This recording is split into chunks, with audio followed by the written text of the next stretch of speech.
Just look at the camera. I'll stand right here. How's that? So I can be in the recording as well.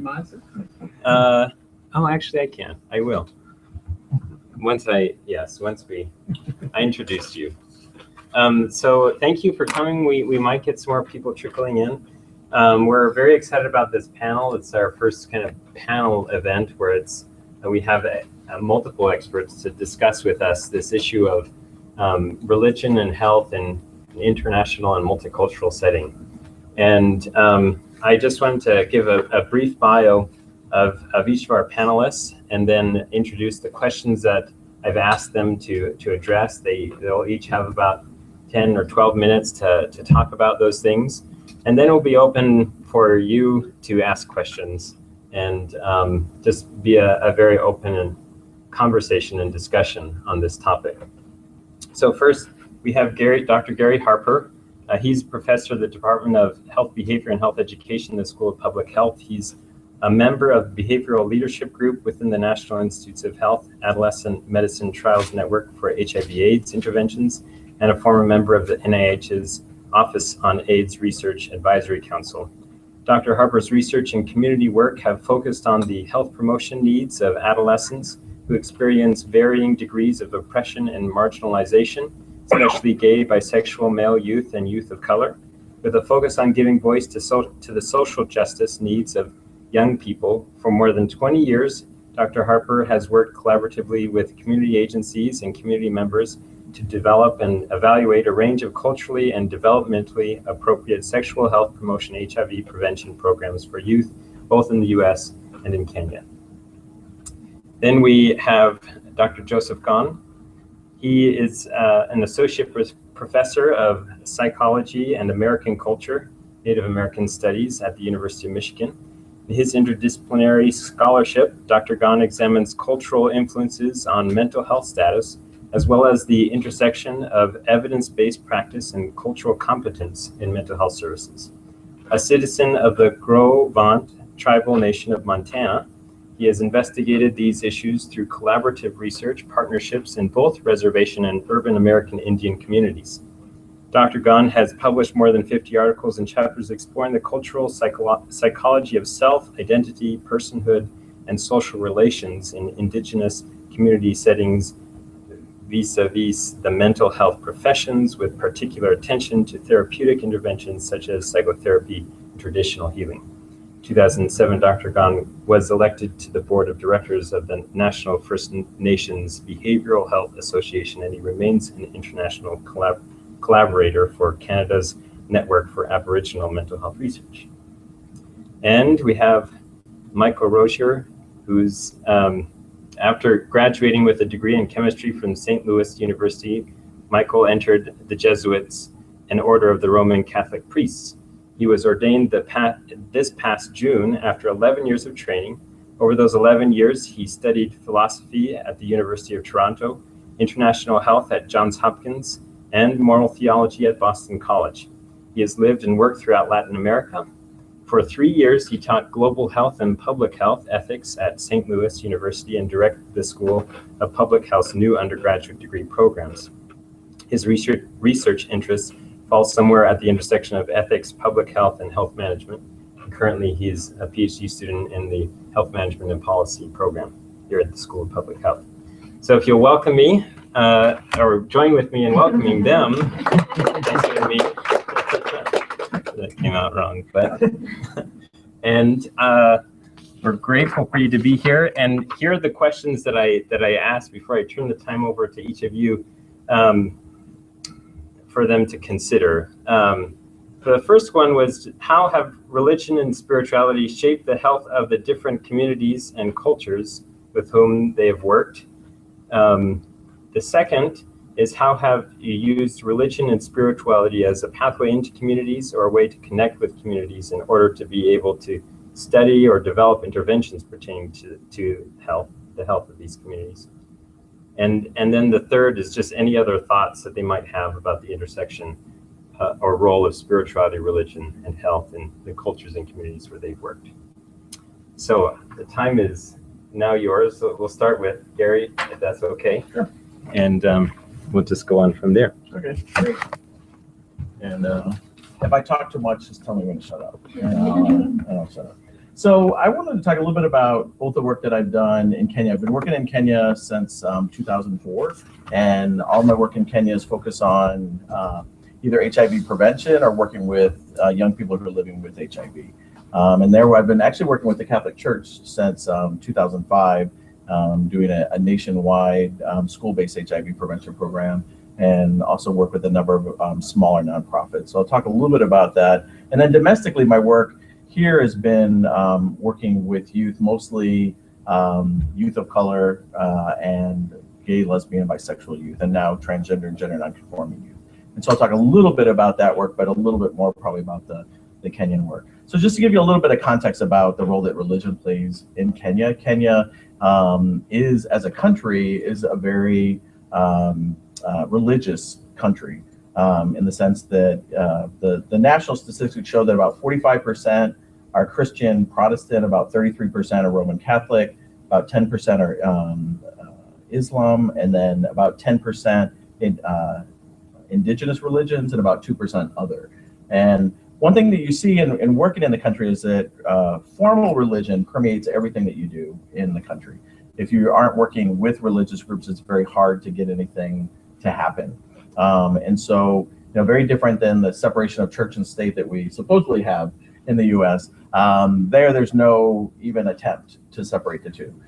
So for instance, when there's new policy that occurs, representatives from the Anglican Church or the Catholic Church are always there in Parliament, helping to make decisions. So at one level, formalized religion, and I do want to differentiate between religion as a formal structure and systems of structures of, and then spirituality, which I think, obviously can be much more individual. There can be shared spirituality, things like that. I'm not going to get into, I'm sure other folks could talk this ad nauseum, but I think that formalized religion and structured religion is very important, and it permeates, again, almost everything we do. Also, watching the news there, when I work in different countries, I always spend time watching the news, and also soap operas to get a good sense of how people's cultures define the way they interact and move through the world. Often you hear good night and God bless, other things like that. You pray. We pray before every meeting. Even when I'm in big meetings at the CDC, we have prayers before and after. So it is something that when you're working in those cultures, and as a public health professional, I'm thinking about intervention and work in these communities. If you don't attend to the role that formalized structured religion plays in people's lives, you're really going to miss the boat. I think that a couple of the ways that I've seen through my work in doing HIV-related work, and in HIV, I've done everything from working as I'm trained as a clinical child psychologist. So have done a lot of work working with youth who are living with HIV, other chronic illnesses, terminal illnesses. Earlier in the epidemic, I was helping people die and spending a lot of time with end-of-life care, things like that. And then also treatment adherence, because that's a big issue with youth, especially earlier when the medications were really damaging to the systems and causing a lot of side effects. So with the work that I've done, both through more individual clinical work and group work, both domestically and internationally, I think one thing that we see is that religion and spirituality play a big role in just how people conceptualize the causes of illness and the causes of health conditions. So even though we may be coming in with our kind of framework of HIV, the virus causes that, that's not always the belief system. So in many places in sub-Saharan Africa, there's still beliefs that if you are HIV positive and have sex with a virgin, that you'll be cleansed of the HIV virus. And so we see situations of child rape that are quite common in some countries in sub-Saharan Africa. Because again, they're not thinking of the virus. We're thinking of the virus. They're thinking in a very different way. Another way that this has been played out is that healthcare workers sometimes have gone over and talked about condom use. And when they've demonstrated how condoms are used, they've used their fingers or other objects. And so when people have sex, they're putting condoms on their fingers or on objects because they think that it's a mystical process, not a biological process that stops the transmission of the virus. And so by not paying attention to their understanding of causality and the etiology of these conditions can be really, really challenging. In terms of the negative ways too, and I've seen this, both domestically and internationally, is that for a lot of young gay men, they're told that, well, you're HIV positive because this is a punishment from God. And so that's why you become HIV positive. It doesn't, some people even don't believe, even domestically, in the existence of the virus. They think that AIDS is either a man-made condition, or that in some instances it's a form of punishment. Also, the course of illness, in Kenya, I've heard a lot that folks are told, well, once you become infected, just make sure you go to church, and then that'll keep the HIV under control. So if you keep going to church, then you won't progress to AIDS. You'll just stay in the HIV status. Also, in terms of coping practices. So, and this is used a lot, both domestically and globally, that faith plays a huge role in how people cope with their HIV status and what happens. Here in the US, in some of our domestic programs, we actively include modules in our manualized interventions where we talk about spirituality in our section, usually on coping. And I'll talk a little bit about that in interventions. Also treatment. So people will use, especially in Kenya, we've seen various forms of prayer and spiritual rituals as a way to try and treat HIV. And at times we've worked with some of the indigenous healers to kind of combine Western medicine with traditional medicine, but that doesn't always work. There was a prophetess who was claiming that in Kenya, that she could cure HIV. And what was happening is that people were coming in, they would get an HIV test, it would come out as being HIV positive. She would then do her series of rituals, and then they would do another HIV test in her clinic, and then they would come out as HIV negative, and they were falsifying the results of that. But even when that was brought out in the public, people didn't believe it. They still wanted to believe that HIV could be cured by spirit and by religion and by ritual and practice. And then also it really comes into practice in end-of-life issues.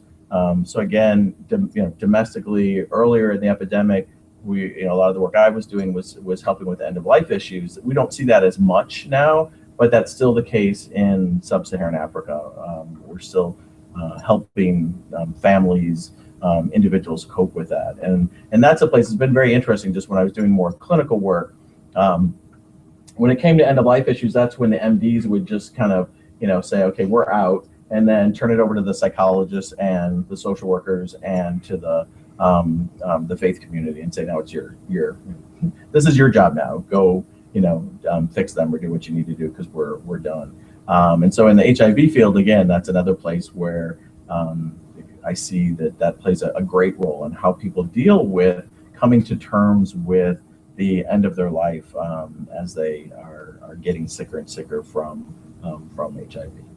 In terms of interventions, because we were asked to think and talk about that, we've actually, in the work that we've done in Kenya, working with the Catholic Church, and I actually taught at a Catholic university for 17 years. I'm not Catholic. I am Christian. I have very strong faith beliefs. But always, as an openly gay man, have had challenges with some of the negativity that's come from the church, especially in global settings as well. But when you're really dedicated to a health issue and to a condition, you do things you might not do. So we've spent time. I started working again in 2005 with a formalized partnership with the Catholic Church, and we were funded actually up until last February through PEPFAR, the President's Emergency Plan for AIDS Relief, to do HIV prevention work in schools. And so these are two of the manuals that we developed as a teacher's guide and a pupil's guide. And it was a really interesting way that we combined public health, religion, and then African and Kenyan cultural belief systems. And so what we did is we took a lot of the basic principles of HIV prevention that's been shown in the empirical literature, and then did translations using religious beliefs and practices. So we used Bible verses, we used different activities, and it was great because the partnership was between the church, those of us that were at the university that had a background in public health and in psychology and in education, and we're able to translate a lot of these principles in a lot of different ways. And it's interesting because a lot of folks who work in HIV steer away from formalized religious structures and have talked about challenges they've had with that. And we've actually found that when we came together, we don't agree on everything, But we've been able to, I think, do some really successful work.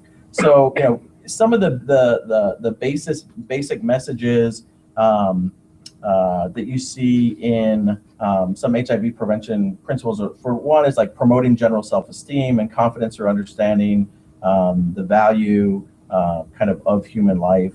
And in some of the work we've done with the church, they've translated that into different verses from Genesis. For instance, each one of us is special because we are made in the image of God, both male and female, and that comes from Genesis. And so what we've been able to do is really find ways that we're talking about the same underlying principles, and I think that happens a lot, where you're saying the same thing, but you're using different languages.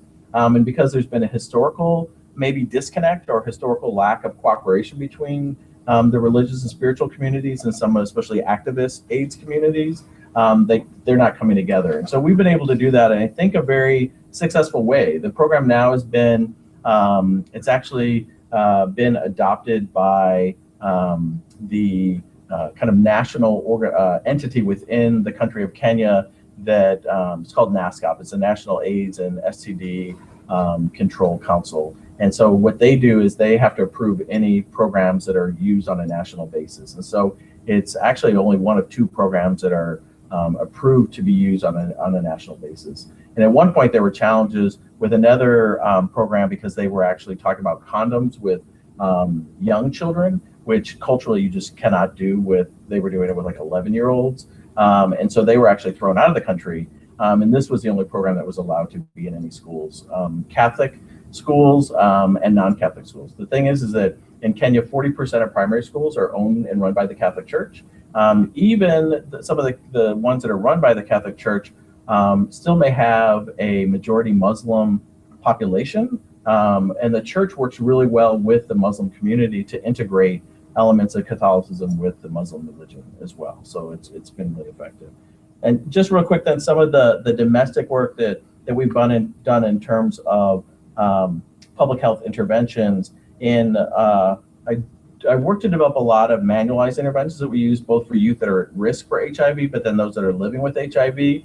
And in both the primary prevention for those that are negative and the secondary prevention for those that are living with HIV, we incorporate some element of spirituality into our interventions, usually in terms of talking about coping. So for those that are negative, it's in terms of talking about coping with stress. The program in particular that we're working on right now is for young Black gay men. And so we talk about dealing with the stress of being Black, gay, and a young man. So using an intersectional kind of framework with that. And so we talk about different forms of spirituality and how people can use that as a way to cope with the oppressive forces that they experience in their day-to-day life. And then for those that are living with HIV, we use spirituality as one of the frameworks for helping them cope with their health condition.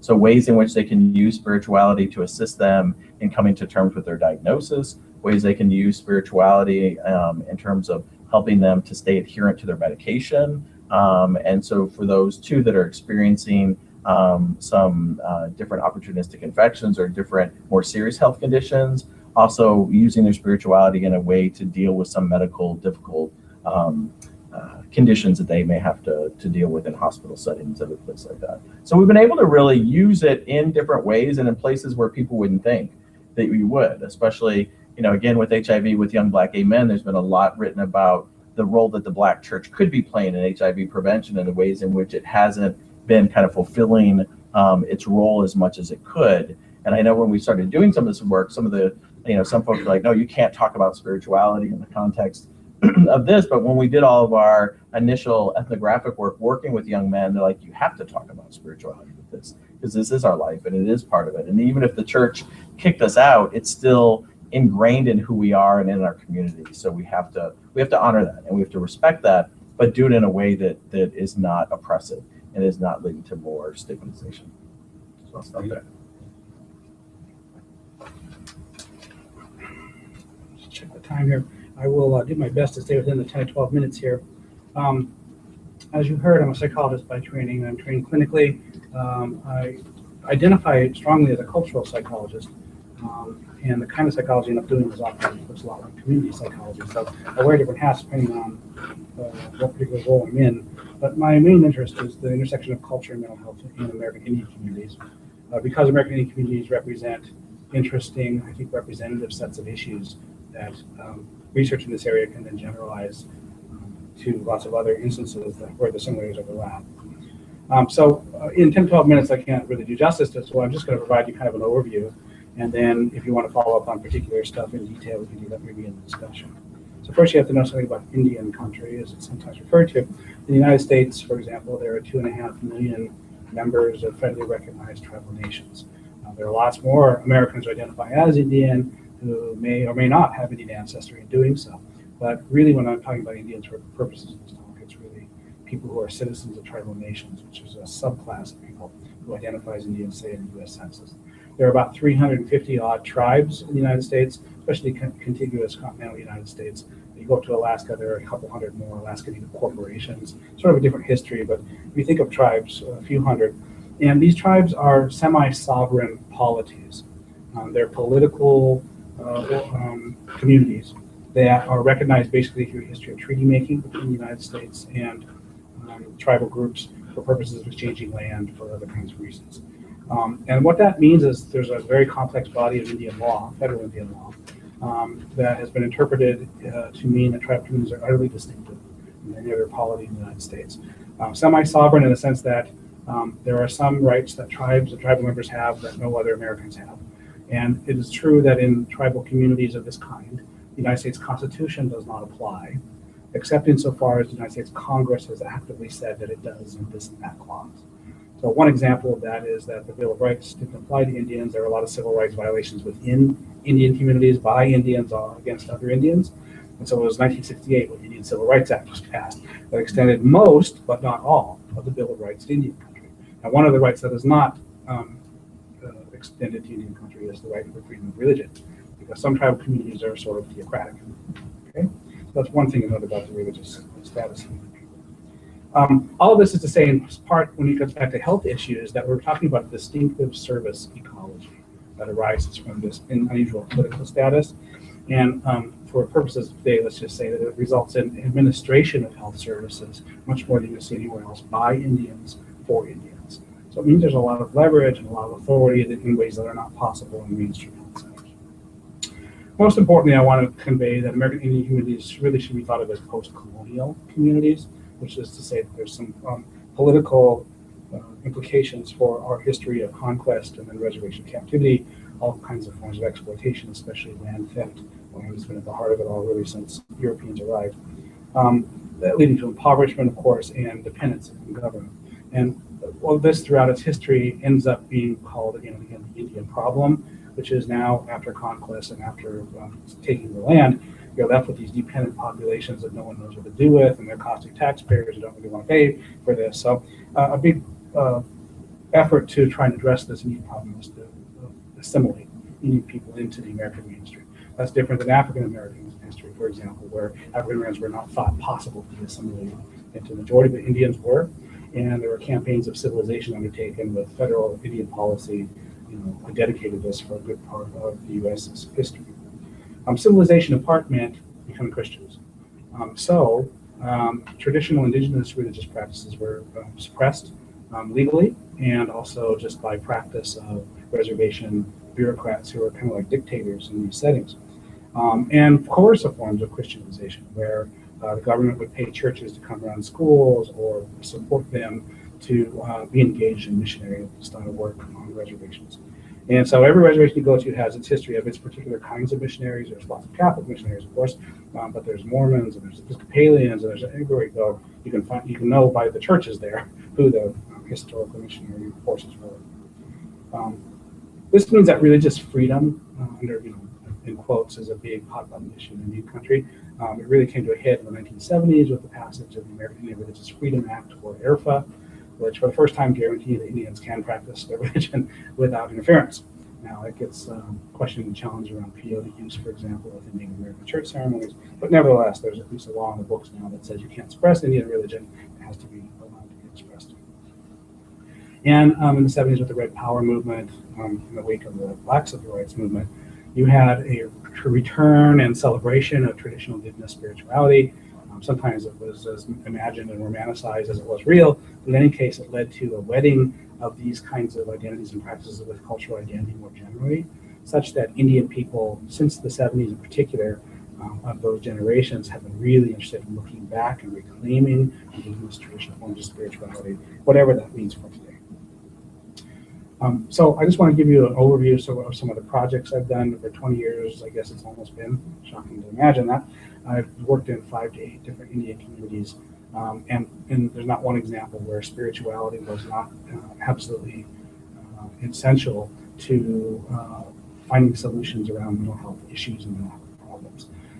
And so I just want to highlight some vignettes of some of the studies I've done and the findings pertaining to this intersection of spirituality and tribal well-being.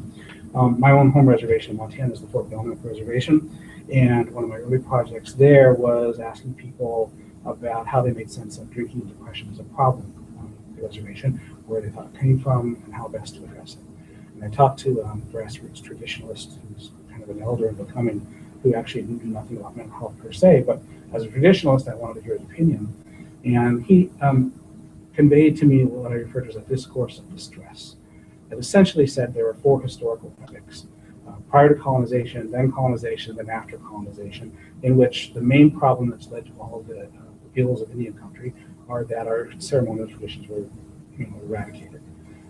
And so the latest epoch, he said, was the opportunity to return to a state of well-being, the idyllic well-being actually portrayed in pre-colonial times, by activating ceremonial traditions and going back to those practices. So it was his account of mental health, and this is shared broadly across Indian country, not just here, but this is an example of it, is not one of broken brains or poisoned genes or anything. It's actually not even very psychological. It's spiritual and it's historical and political.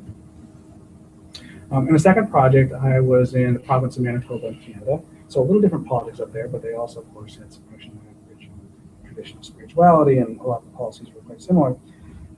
I worked at a treatment center where they were deliberately dedicated to integrating traditional and Western forms of healing for substance use treatment clients as well as others. And the staff deliberately and overtly put together 2 classes of therapeutic practices, the Western and the Aboriginal. So the Aboriginal practices are spiritual practices, pipe ceremonies, fasting camps to try and obtain visions, talking circles, which is, I think, a modern tradition, but it's a sacred form of almost an AA kind of sharing group.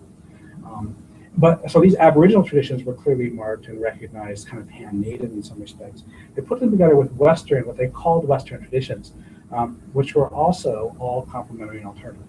These were things like neuro-linguistic programming, the chakras and Reiki and acupuncture. I mean, they're interested in these complementary alternative forms of medicine that have swept through the globe at this point because of their interest in spirituality. So when I asked about evidence-based practice, they hadn't really heard of that term and they didn't care. And they were not interested really in secular or anything. In fact, the main response was, well, AA is the sort of bedrock tradition of everything that we do because it is the spiritual approach to trying to help people with addiction and so on. So spirituality is really the core organizing principle for what they thought could be therapeutically effective and how they chose to implement it together. A more recent project that really just wrapped up involved working with the Blackfeet Nation in Montana. They have a substance use treatment program that they themselves run, and it's mainly a Hazelton model treatment program, which means that people go and live at this center for 60, 90, 120 days at a time, where they get a lot of group therapy based on AA. And I think it's specifically structured around the first 5 steps of AA during your time. And so I approached the director and said, I see that you're doing this. Have you any interest in also looking into what an alternative might look like? That started as the point of departure with Blackfeet traditional spirituality rather than AA. He said, heck yeah. So we started working, and they quickly involved members of the grassroots Crazy Dogs Society, that's an old warrior society.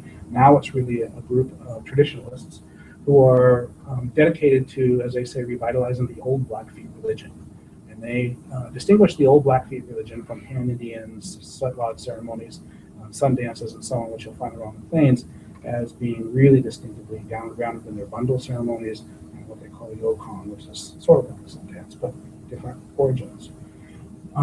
And so we together developed and put on a culture camp. Their thought was the best form of treatment for many of their people would be as if they could go live something like pre-contact days. And again, there's an imaginary about that, but this imaginary involved having them live in teepees out on the land. It was a 2-week program in its trial format, and in which the goal was to learn about harvesting traditional plants and how to make materials you need for ceremonial participation and to be oriented into ceremonial participation.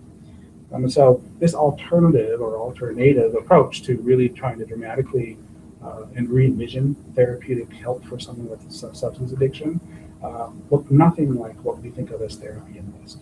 No talking of psychoeducation, no mandates around that sort of sharing and so on. Fairly apsychological, actually. Finally, my current project in Detroit is one in which I approached the director and said, look, there's a grant here at university to allow us to do university community partnering around health issues.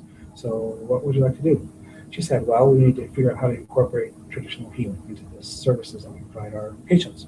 That's how we've been working on that for some years. And really what it came to in the end was their interest in having developed a kind of Indian traditional spirituality 101 orientation program for members of the urban Indian community in Detroit who don't know anything about traditions but are very, very interested in them, and specifically spiritual traditions. So the core of we've structured it out now as a 12-week program based on sweat lodge ceremony, in which each week is broken out to try and learn the basics of traditional prayer, smudging, which is the burning of sacred plants for prayer purposes, and getting ready for the sweat lodge, going through the sweat lodge a couple times, and some other things around.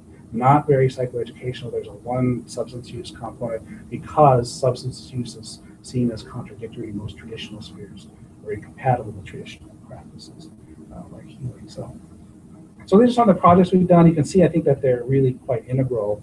It's hard to talk about wellness or psychological wellness or mental health in Indian country without spirituality being absolutely mandatory to address, because the community wellness system, that's an important part. Finally, just with some challenges. Well, because indigenous traditions have been repressed and had to go underground to survive in many respects, there's a lot of community sensitivity to having these documented or even disclosing a lot of details about them. So as an academic, there's always negotiation around what's appropriate to write and what's not appropriate to write.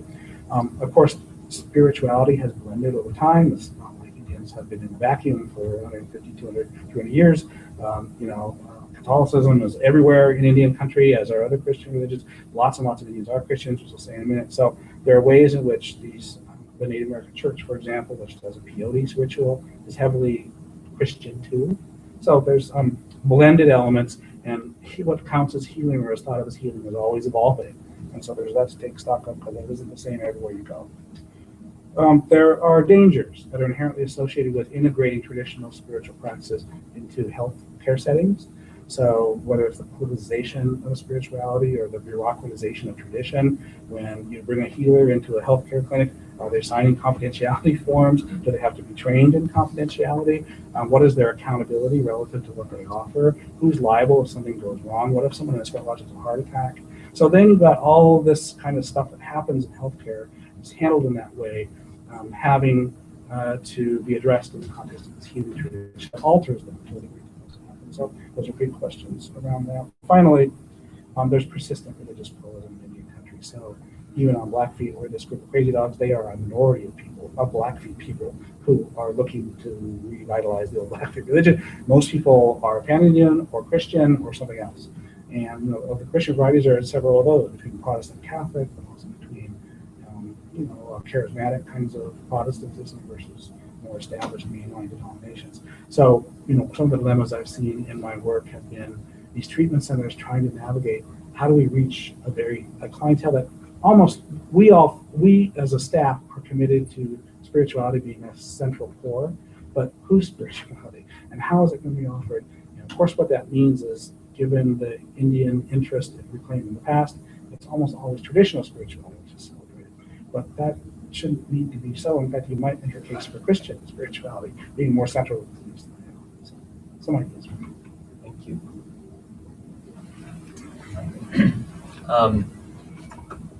Michael, I must admit, I have not quite made the intersection of religion and health a point of study for myself, but it's certainly something that I have lived. So I can't speak to it as, kind of a subject to consider from an academic point of view, but I'll do my best to share my experiences. I'll also say that the bulk of my work in ethics has actually been in a very secular realm. So I was an ethics fellow for the World Health Organization in Geneva, and continue some projects there. And there's my religious character, my religious vocation is in no way kind of involved in my role there. So I wanted to break down my reflections in two parts. The first is my thoughts as a visible representative of a church, and what that means in terms of the intersection of religion and health, and then more kind of my understanding of seeing the Catholic Church in particular as an institution interact with individuals and populations. So my experience as a very visible representative of the Catholic Church has largely been a positive one. And I have grown in appreciation over the past couple of years why it is important for me to know the depths of my tradition. So the goal of the Catholic Church and most churches is the salvation of souls. The goal of public health is the reduction of morbidity and mortality. So I have kind of those dual goals whenever I am kind of out in the world. And sometimes I see my religious tradition misappropriated or misapplied in a way that is detrimental to my public health goal of reducing morbidity and mortality. But the fact that I know the depths of my religious tradition very well give me the ability to kind of move in that religious space in a way that others might not be able to move.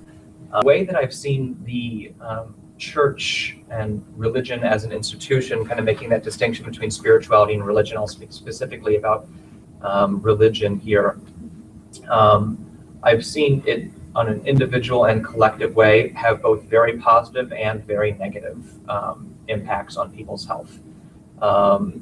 And my contention, although it's probably not always fair, is that the majority of the time it has a negative impact on people's life. It's because the religion is being misapplied. Saint Irenaeus, an early saint in the Christian tradition, says that God's glory is the human person fully alive. And I believe that as a public health professional and as a Catholic priest. So very practical example, in an area of Peru called La Arroya, one of the largest heavy metal mining operations in the world, and one of the 10 most poisoned parts of our world as well from those heavy metal mining operations.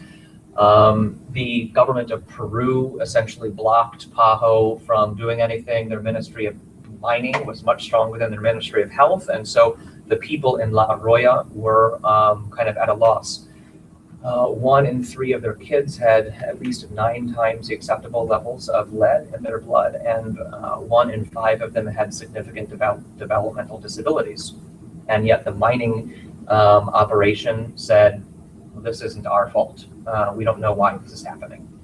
And so fortunately, there was a very active and progressive bishop in that area who called us at St. Louis University in the School of Public Health, because he was a Jesuit, and he knew that there was a Jesuit School of Public Health at St. Louis U, and we got in touch with an epidemiologist who was from Ecuador, who was on faculty at St. Louis U, and we did all of the environmental sampling to demonstrate the epidemiological relationship between the health outcomes and the environmental issues that these people were facing. so St. Louis U did not do any of the advocacy work, but they provided the science for the church then to do the advocacy work and trained them how to use the science. And so that connection, that building of a scientific basis for a claim to advance the health of these people, I don't think would have happened if there hadn't been this institutional connection. A Catholic bishop in Peru knowing that he could call upon the resources of a Catholic university, and that Catholic university wouldn't wring their hands about where are we going to get the money. It was, these people are in need, we will find the resources to do this, which is exactly what happened. The professor didn't have to apply for a single grant. The money was just given to him. And so that, I think, is the church operating well, actually using its institution for the good of the people it claims to serve. At the individual level, I have, had the privilege of being in pastoral settings all throughout Latin America, and perhaps the most common time when I see that spirituality actually can be very helpful for individuals is near the time of death. And there are so many situations that I've been a part of where the medical community were trying to convince these people to cling to life, regardless of what the likely outcome was going to be. And I was able to both marshal scientific evidence and spirituality to say, you know what, your belief is that in death, life is not ended. Life is transformed. And that's the whole idea of Christian death and resurrection. And so it's not to say that you ought to give up on life, but you ought not fear death. And so being able to talk to people about that reality, but to do it in a way that is informed by science as well, not to kind of ignore the diagnosis or prognosis, but to allow that pastoral conversation to be informed by it, has been very helpful. I have seen religion and spirituality, I think, be very misapplied and misused at the individual level as well. I think perhaps the most painful and also the most consistent was I spent 6 months in El Salvador, which, if you don't know, had a brutal history of a civil war in the 1980s. The entire country at that time was Catholic, and what boggles my mind is that both the oppressors and the oppressed were going to Mass on Sunday and hearing the same scripture, and it boggles my mind how that can happen. But I think the most insidious part of the whole thing that still lives on to this day is that people were misusing the idea of Christ suffering on the cross to kind of excuse the suffering that these people had gone through, or to have them look past the reality of justice that they ought to be pursuing. And so many people had over-spiritualized the idea of suffering, and whenever they were literally starving, or when they could not receive medical care, or when their kid was in that same situation, religious leaders would tell them, give it up to Jesus. Take it to Jesus and sit with Jesus by the cross. And there is a degree to which the insight of Christ crucified is important, but it can be really abused. And the idea is not to look up in admiration at Jesus on the cross. The idea is to look up in deep empathy and want to remove anybody who is crucified down from a modern day cross. And so I was always taken aback by the misuse of suffering and crucifixion, and it was kind of a way of a lot of the church elite in the 1980s had aligned themselves with the political elite, and so there was this strong connection, and you can see the oppression, the political oppression, kind of seep its way into religious oppression, and so that. But once again, my contention is that is not that is more a misappropriation or a misuse of religion than being able to understand how religion impacts somebody's health. Yeah, I want to make sure that we have, what time is it? We are very close to 4. So I'm going to, I'd be glad to answer more questions. But yeah. Great. Well, thank you very much. It was very dynamic and diverse perspectives. It's wonderful. The floor is open to questions. And Gary, do you have to leave right at 4? I can stay a little bit longer. Okay. Yeah. Any questions? I have a million, but I'm going to start with one. Go right. Joe, I noticed that I've kept wanting to hear a little more about what indigenous practices might be, and then you sort of explained why you didn't mention them, because you sort of academically had to not. But I wonder, could you tell us a little? What are some of the things that are done, and in your mind, are they parallel at all to what I'll call them Western or non-indigenous practices? Yeah. Do you mean healing practices, or do you mean spiritual yeah. practices? Well, So there's a what people would deploy for healing purposes is a subset of ceremonial practices that people might participate more generally. I think in the communities I've been in, people would say that any kind of ceremonial spiritual practice is healing.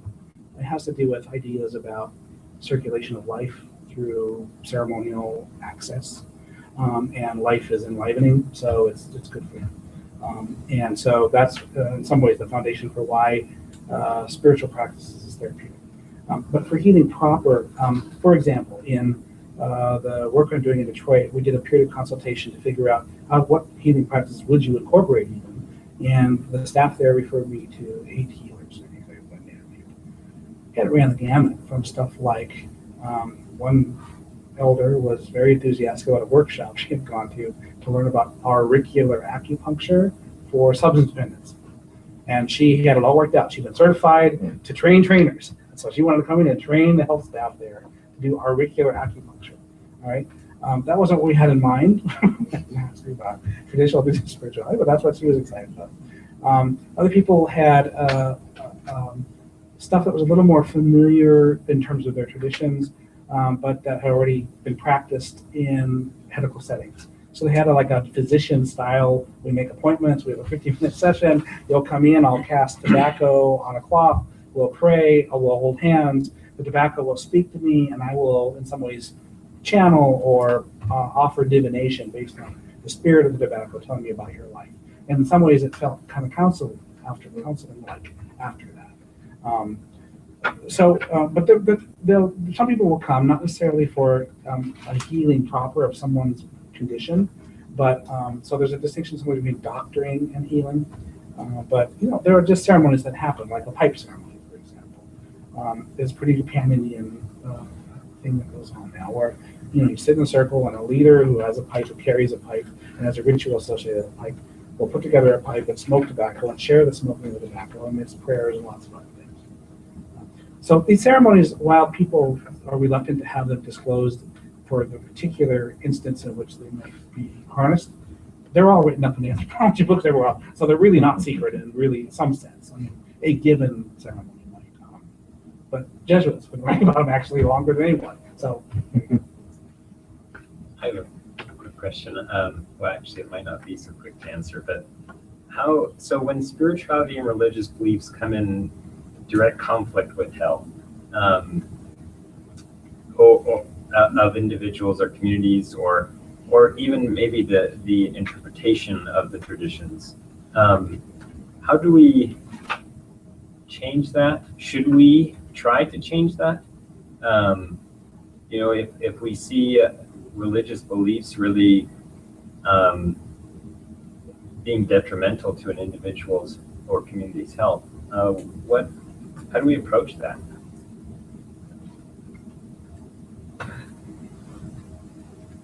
That's a fun question. Yeah.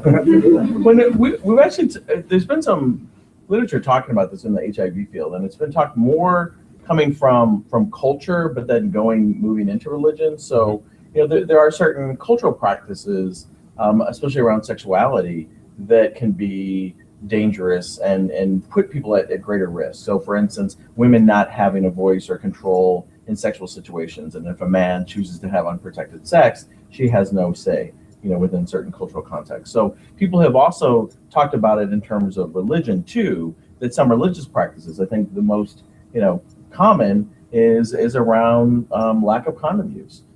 Because that is a religious practice that is in direct opposition to health. It's definitely something that we struggle with a lot.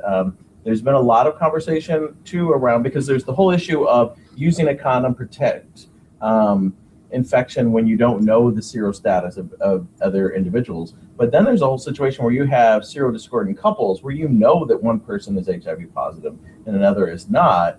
And then you're saying you can't use a condom.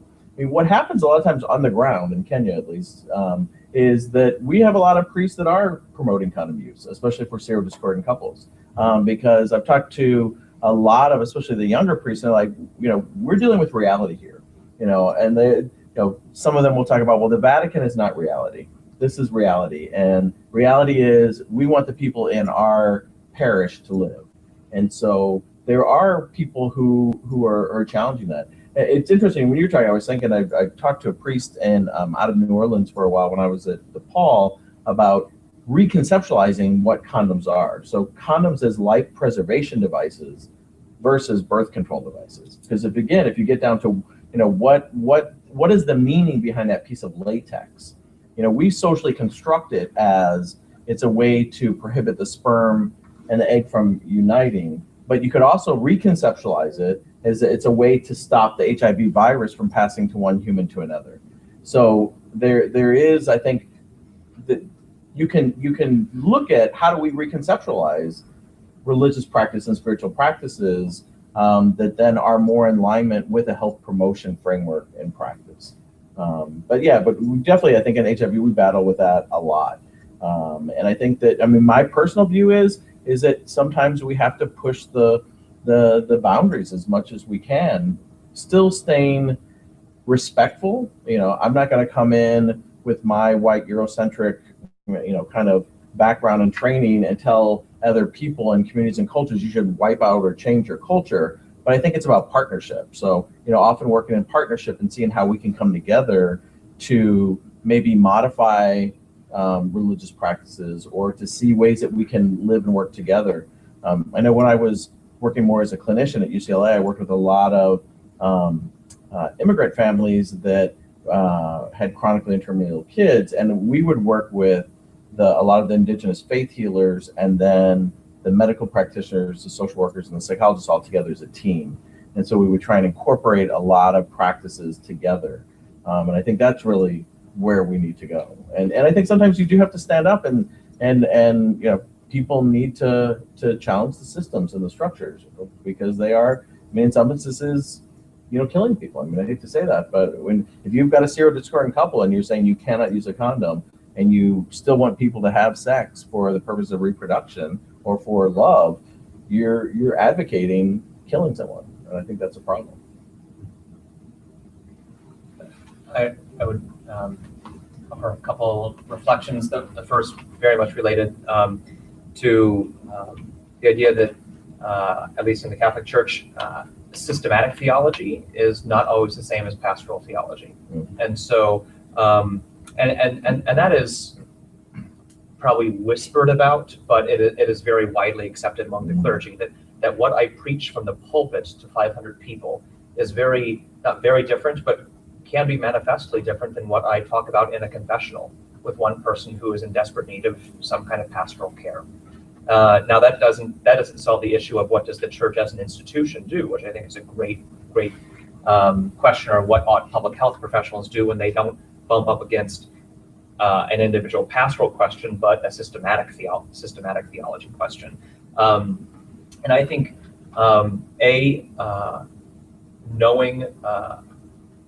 people knowing the religious tradition, I'll go back to that, is incredibly helpful, because for about 3 decades now, there have been moral theologians who have been talking about this one very controversial idea of condom usage as, invoking things of the principle of double effect, or are very, very common ethical paradigms to try to explain how prophylactic usage or life preservation tools can be used. So that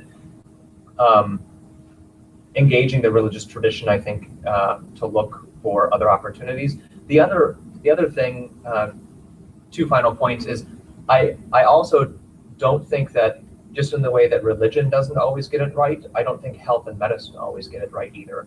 And so when religion bumps up against what we perceive to be a health outcome or a medical outcome, I think it's very easy for a lot of people to jump to the conclusion that religion is the one that's kind of caught in the past and isn't doing things well, and that health and medicine obviously has a very laudable objective that is somehow getting in the way of it. Well, that may be true. It may also not be true. I think the example of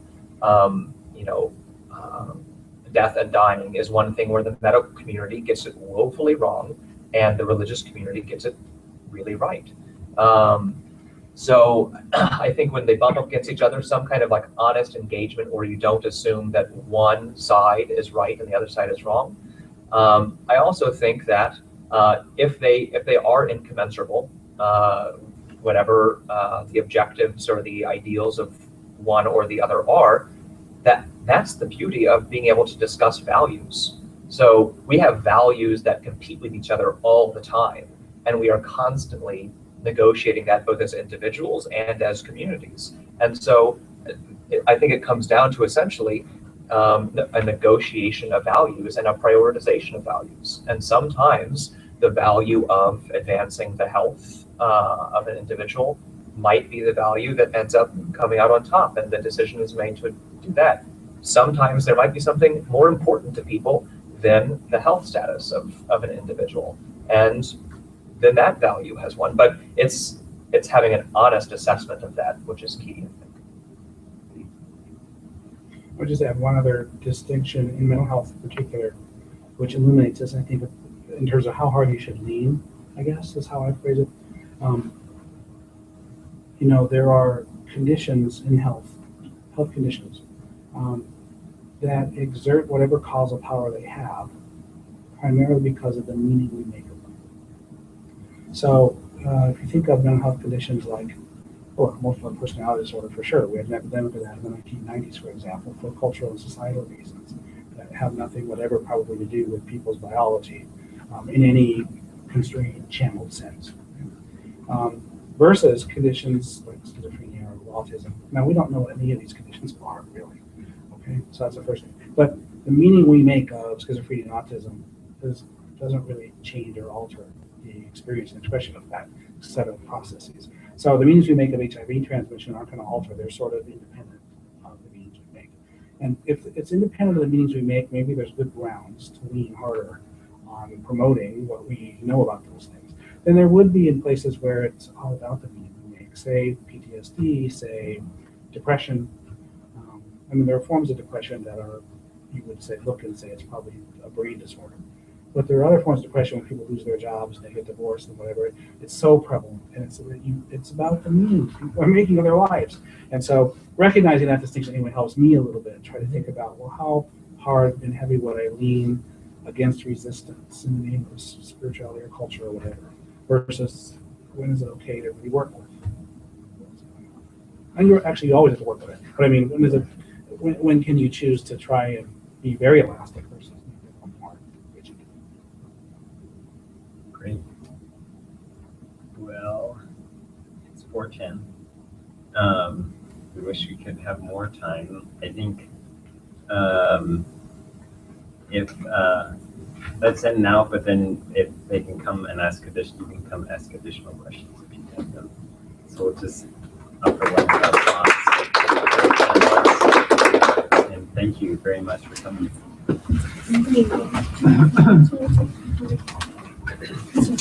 Yeah, we have. An hour with everybody. Thank you very much. It's been my office. Public health. Where was she?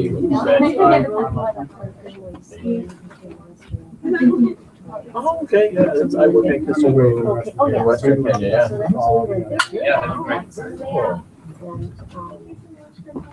And it's even visiting.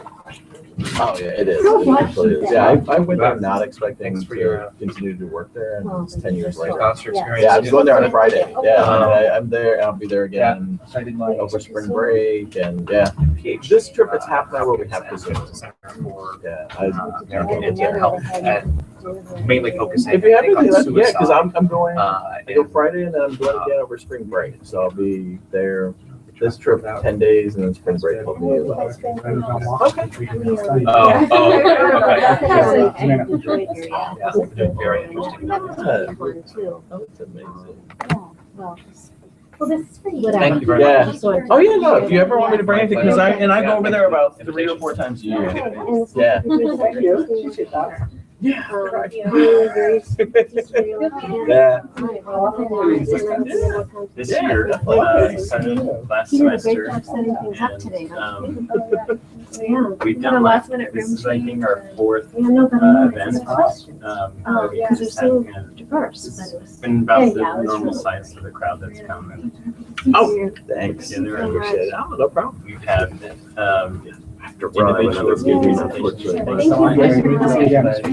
and we've had just discussions amongst the students, and we've tried to get people from across the university. We sent it out to various listservs and things like that. So. What a great collection, Tony. You asked such good questions, because, I wanted everybody to have an hour to speak. That was a good But you really got this focused with what you asked. Thanks for sharing your experiences with us. It's been really good. Yeah, thank you. Yeah, okay. So I did think, just briefly, that your sort of counterexample was a little